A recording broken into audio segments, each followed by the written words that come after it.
Namaskar, I am Somik Banerjee. Today I appear to remember the occasion of the 127th anniversary of Swamiji's Chicago lecture.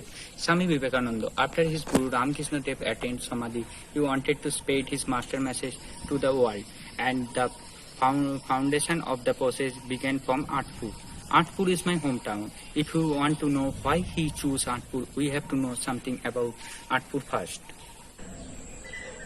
A village in Hooghly district in the state of West Bengal in India. It is famous for its impeccable terracotta temple, Ramakrishna Mission, 300-year-old Chandi Mandap and 500-year-old Bhakti.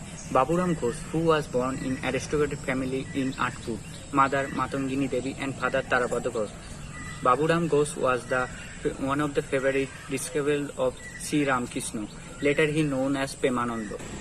India and Bengal were devastated by the British rule and various social conditions. An association was formed in the service of allowing Sri Ramakrishna at his garden house, Kashipur, Kolkata, which was led by Narendranath.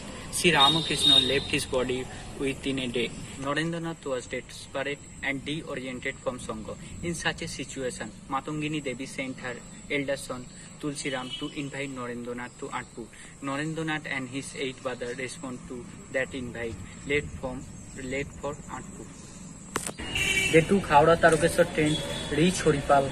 The date was December 19, 1886. A plaque has been established at Horipal station to commemorate that day. From there, they reached Baburam house in the evening in a horse carriage. At this time, Narendranath was in Anandpur for few days. One day, such a landmark event took place in the land of Anandpur.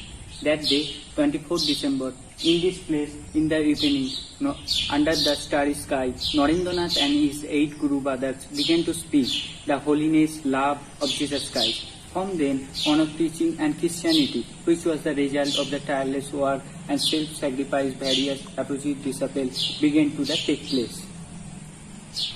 Fascinated by the message, Narendranath and the rest of his Guru brothers took an extreme decision that they would give their life, their family, engaged in the human service. As a result, in the following year, in 1887, Boranagar took their official asceticism. The soil of Anandpur was silent witness of Swami Vivekananda to Narendranath, becoming Swamiji of all.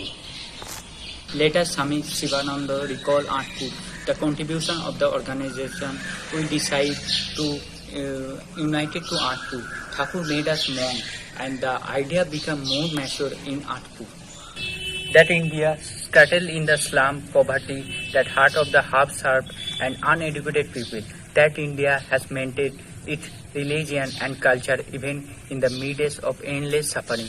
Those who have uneducated their centuries of having humiliated have to still keep Indian religion alive. Swamiji set out an experience that the external India in his own experience and will travel from all over the India and visit every part of India. In 1983, he traveled to America to spread the message of Sri Ramakrishna and join the World Conference of Religions. He gave total 6 lectures. His first day at 11th September won the heart of the entire American people in the first line of his first speech. Sister and brother of America. A total of 10 religious were present. As a result, they preached their religion. But Swamiji preached about humanity. He spoke of the world brotherhood of the people of the world. Then he returned to India and established Belur Math, one of the most important examples of human service in this era. In the 50 years since Swamiji spoke, Indians have broken the shackles of subjugation, but the people of India still grows if there are uneducation and the health are not over yet. Swamiji has said that the serving of this country, religion of the age, as soon as they rise, real progress of India will begin. Let's all take an oath today, September 11, to make Swamiji dream come true, to make India world guru. Sarva Bhavantu Sukhino.